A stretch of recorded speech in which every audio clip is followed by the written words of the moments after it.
what I'd like to do is to introduce a visitor to my homeland. Her name is Dalva, and she's here from Finland, and she is a shaman. And I've met her this morning. I met her, I guess it was around 10 o'clock, and so that's maybe five hours ago. But I'm very impressed, and it's heartwarming and reassuring to know that there's people like Dalva in this world who are clinging to something ancient, something that's precious, and something that's really worthwhile in the name of humanity and in the name of the environment. You know, she's very concerned about the trees and about all the life in the forest. And she understands too, just like us, about what is spirituality, the definition of spirituality. So here she is, and I'm so happy to be here. Thank you, and we did have a lovely talk, and the things we talk about, the holy trees and everything, so how we see things similarly, and we have to carry on talking about these things, so and especially for the children, I think the main thing is to pass these things that we care, and the old knowledge that every tradition have. And that was thing amazing to me to hear talking with you, that's how you tell the old wisdom, and I do it in my way, and we have this tradition, but we have the same things about the nature that we have to save for the generations.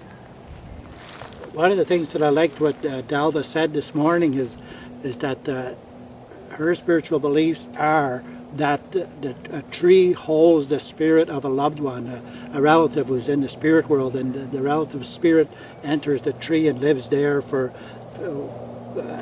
however long that tree is alive, and they take care of that tree because the relatives know that the tree is holding a spirit, and they would never allow any harm to come to it.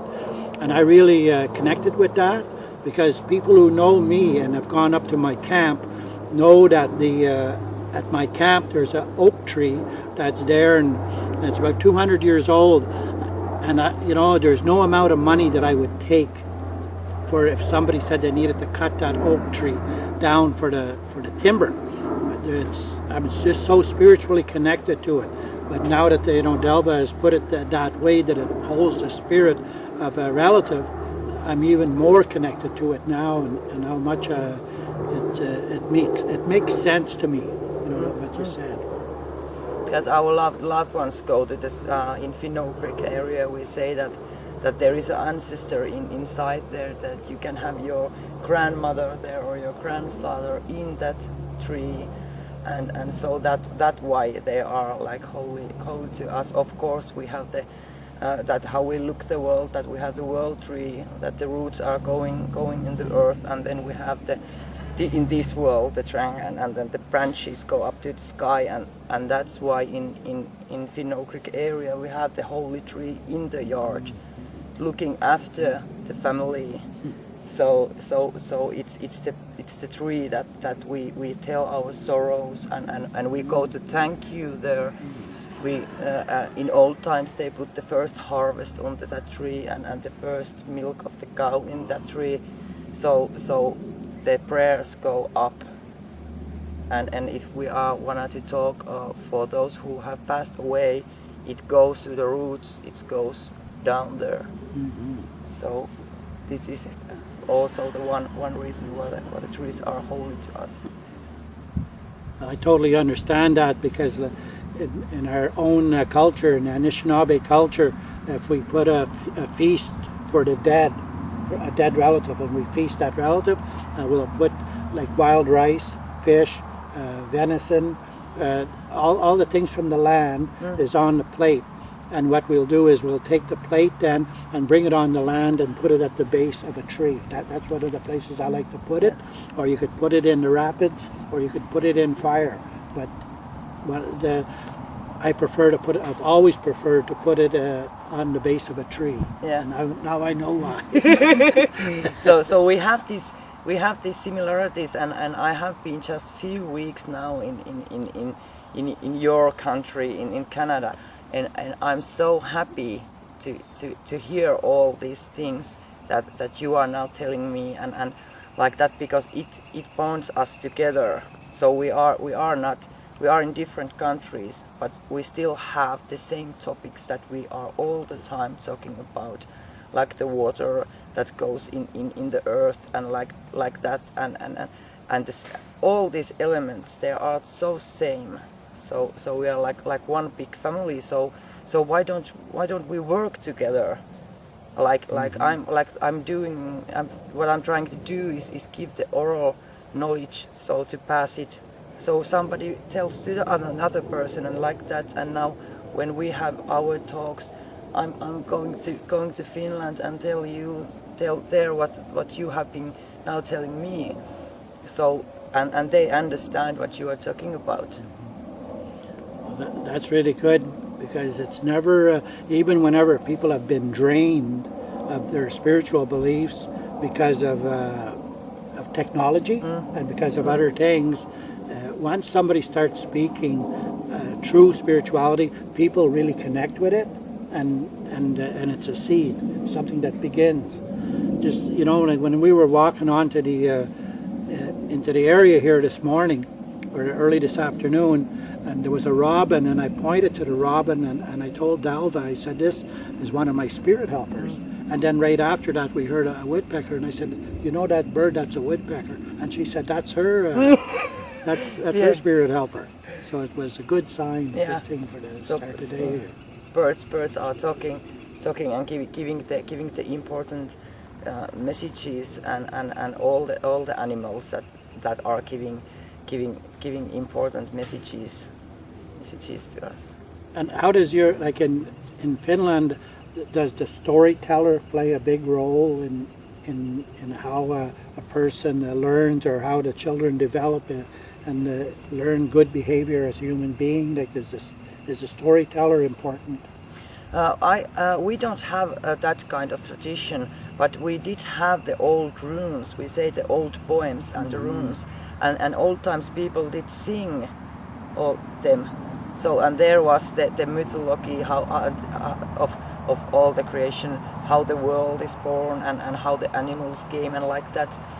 But it's something that is dying, and that's the thing that I'm concerned that we lose everything slowly if we don't keep the traditions going on.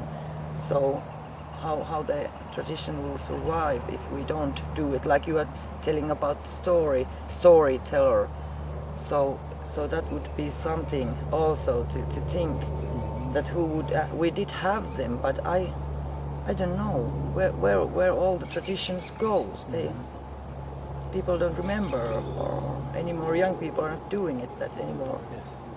And that's a big loss, but you know, storytelling and connecting it to the community and the health and well-being of the community is something that could fire up at any time. You know, it's not lost. You know, it just needs to be, somebody needs to breathe some life into it again. Yeah.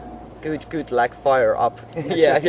Fire it up. Yeah, and that's what I'm thinking. That's why I'm in Canada and meeting all those people that have the heritage from that area, and they were like, oh, I have something like this, and I was, that's the mythology, and it's very similar that you have also in here, so you can just add your own and also take the good things from other cultures if you respect them and use them wisely. So there is no problem in that also. Just a few minutes ago, we were in part of a circle, and there was over 20 human beings in the circle, and it was a really wonderful event. It was a great it was just, it was special. And I think everyone who stood in that circle was glad that they took the time out of their day, out of their weekend, to come here and be a participant. And wherever you are on this planet, whether it's in in Ontario or Quebec or the United States or Finland, the circle is powerful, and that's what I think people need to appreciate that more. Connect all the time, to connect. And I was thinking in that circle also, when everybody is sharing something, some memory or something what they are feeling, it's a gift, it's a teaching always. I did get so many things from the one people saying that, and like, oh yeah, that is, I understand that, and now I remember that thing, and so they are like wakening me up with all those little things everybody did bring in that circle. Yes. And the drum and the rattles were present, and there were songs, and I know my spirit was dancing. Physically, maybe I wasn't dancing, but my spirit definitely was. And like one lady said too, her heart was beating differently in the circle. Yeah, faster. Yeah, so you can feel, and it's amazing that when we have all the drums and all those things, also it feels like that you're almost going to a different time when the feeling comes. It's come from somewhere so deep in earth, almost to say, like it's starting to move you in your feelings and maybe even your body, like a little bit. Yeah. And your drum is special, and I like there was symbols on it. So and I think you were mentioning that in Finland, the rock paintings exist, and they're thousands of years old. Yeah. Right? Maybe you could tell us a little bit about them. Yeah, about the rocks paintings, how there is lots of moose pictures there, and figures of human, and as they are sacred places when people go to pray, and like old times when they actually made them, they were places of doing rituals, and how all the animals that are in the rock paintings, they are actually spirits. So I'm looking the rock paintings as a worldview, like a map or book. It's almost like a book, and you can read all the information and understand them, and if you go there and stand there, you can really feel that you are in special place, and those marks is still that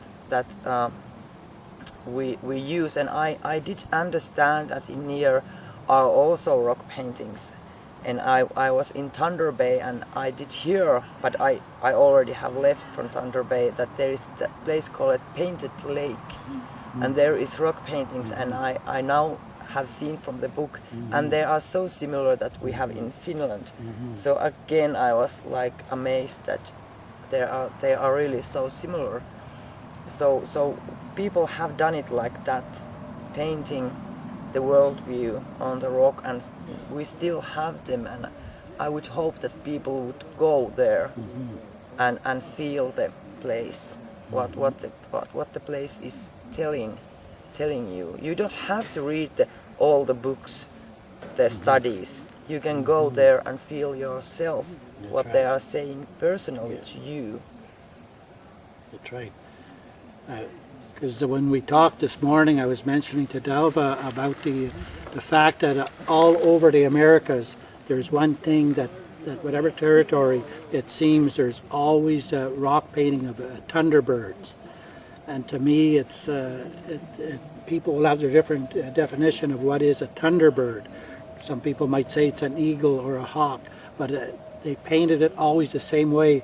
It's a bird with its head turned sideways, and its wings are outstretched, and the feathers come down like this of the wings. And to me, it's symbolic of our connection to what's on the earth, to what's in the sky, and that we can benefit from making a request from what's up there and what's down here, and that the bird is a messenger. The bird is special, because they can fly. Yeah. They can do, they can float. They can, all kinds of things. Birds are really special. So I appreciate the Thunderbird rock paintings, and just I guess that the fact that they're there to help human beings behave better as human beings, to be stronger in their humanity and in their what it is to be at peace and to make peace and to shun violence. That's what I believe. These rock paintings and these circles and spirituality, that's what they're all about. Yeah, I agree all of that, and I was, if I'm thinking that when I'm in these circles or talking with people, that what there is something, mostly there is something missing, and people are seeking and looking, and you have it already. You have the nature and you have the knowledge inside you, but you just need to remember. Yeah. There is not much more to do than remember and listen what the trees are talking now. You can hear the trees talking, and the sun is starting to shine, giving energy to us. And it's good to always acknowledge the wind. Yeah. You know, the wind carries. You know, where has that wind been, and what joys and what sorrows does it carry, and it's always welcome though, because everything is a teacher. The sorrows are teachers and the joys are teachers too. All the elements. Yeah. And now we have the singing of the circle that we can hear. Oh, beautiful moment. I agree. Yeah. I agree. So I guess we'll call it. Unless you have any questions. Well, if you don't mind, I was just wondering if each of you could maybe say, what is one thing really special that you learned, like Dalva that you learned from Albert, and Albert that you learned from Dalva? Yeah, one thing that I was thinking when we were talking, and we did talk a lot about working with different kind of people and seeing the good in everybody. And that was something that I really started to appreciate in myself. I was saying to myself that, well, that's something that should everybody to have, that all the humans are good inside, and that was something we talked for a long time, that everybody has the good. That's right. And you should see that. Yeah. Dalva was saying this morning about, because she works with inmates as well in Finland, and she was saying about one day where there was a camp, and the inmates were allowed to bring their families there for a weekend, I guess. But she said she seen one of the guys and he had killed people before, but there he was holding the hand of his son as they walked towards where there was the lake and where they were going to fish. And she said she observed it from a window, and she saw that there was goodness in that man. And so then we talked about that it's true that some people are damaged to the point of perpetrating extreme violence, but it's their own life history and how they suffered. I don't think a child that's 5 years old makes a plan of being a violent person someday. It's what happens to them, what experiences that they have that create that kind of a person.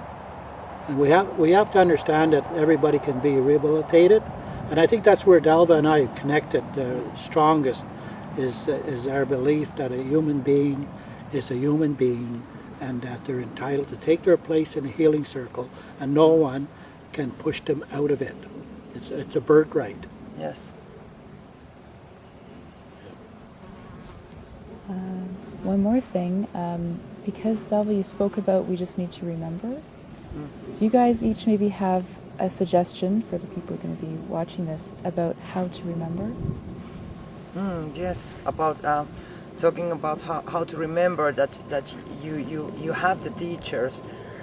What I'm telling people to go with the trees, to touch the trees, that just walk the forest and go there and you find your special tree and something that is talking to you and saying, calling you.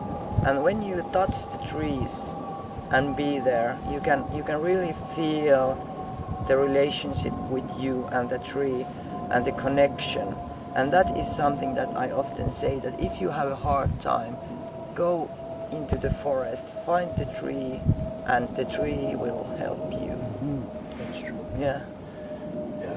Yeah, that's good. I really connect with that too.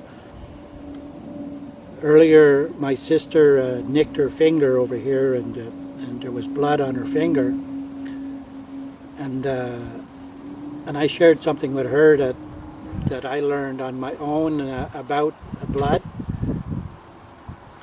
Whenever we have a mishap in the garden or in the kitchen or wherever, and we see our blood, we know for sure that it's something that went through our heart. It went through our heart to get to where it is, and it's an opportunity to offer a prayer of thanksgiving that you are a human being. And whenever you do that, and you know that as a human being, all the things of the land, your spiritual DNA is connected to that blood, and how sacred it is and how special it is. And whenever you do that, you really know your place then as something, as a being that's walking around and living a life. But to know that you're a human being is special. And to me, that's a good thing of remembrance whenever you actually see your own blood, and from just a little mishap. Eh? Yeah. Okay, so we'll do the traveling song then. And it's wishing people well on their journey. Yeah, okay. And wherever they're traveling to, that they get home safe. And you traveled here and now you're going to travel home. And the last verse we sing it, we do it without our drums, and it's for people who are passing into the spirit world or have just passed, or so for their journey. Okay. So do you want to start?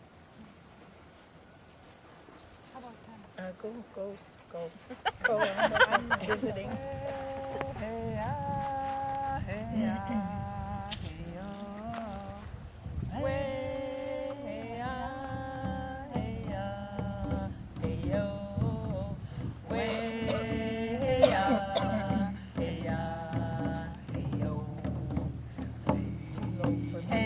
Yeah, we did. I started too low. Bring it up, Marianne.